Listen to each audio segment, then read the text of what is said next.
Siamo pronti e attenti, via.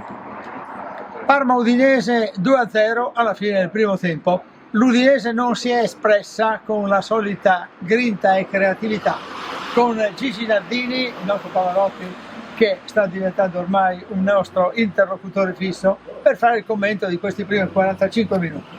Sì, qui siamo in un bar simpatico dell'Udinese, no? A Cusignacco, e seguiamo con tanto ardore, con tanta passione questa Udinese, che noi siamo innamorati dell'Udinese.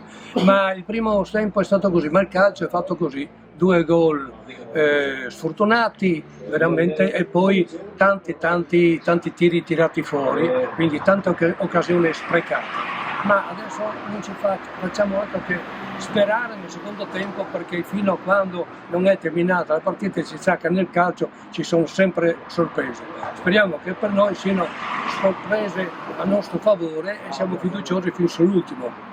Qui al Cincin Bar di Cusignacco non siamo grandemente entusiasti fino a questo momento, però non è nulla compromesso. E noi siamo fiduciosi che la nostra Udinese ci darà ancora sorprese. Ma sì, adesso la strogliata che si prendono negli spogliatoi senz'altro di questo allenatore che ha grinta, che al trasmettersi senz'altro avremo una soddisfazione di vedere una reazione, secondo me, una reazione che con un po' di fortuna porti almeno al pareggio. Ecco. Bene, vediamo se il tempo ti darà la sorpresa. Mandi!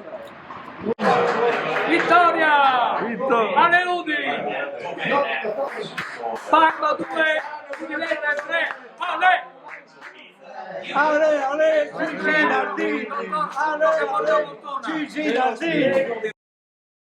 E qui siamo alla conclusione della partita. Parma 2, Udinese 3, sempre qui dal Cincin della signora Daria a Cusignacco. Signora Daria, avevi indovinato il pronostico, di la verità, o ti accontentavi del pareggio come me? Pareggio, io mi accontentavo di pareggio, ma abbiamo vinto e ci accontentiamo della vittoria. Quello è importante. Gigi Nardini aveva detto alla pausa del primo tempo che l'Udinese si sarebbe presentata in campo con un nuovo volto. È vero. Ed è stato così, perché il calcio è imprevedibile fino alla fine. Ed è stato così. Negli spogliatoi credo che l'allenatore, bravissimo, che ha dato una grinta alla squadra, si vede che lui ha dato questa marcia in più, questa convinzione, questa fiducia, e i giocatori sono presentati trasformati e hanno fatto un secondo tempo meraviglioso. Anche il Cincin Bar di Cusignacco con da porta fortuna.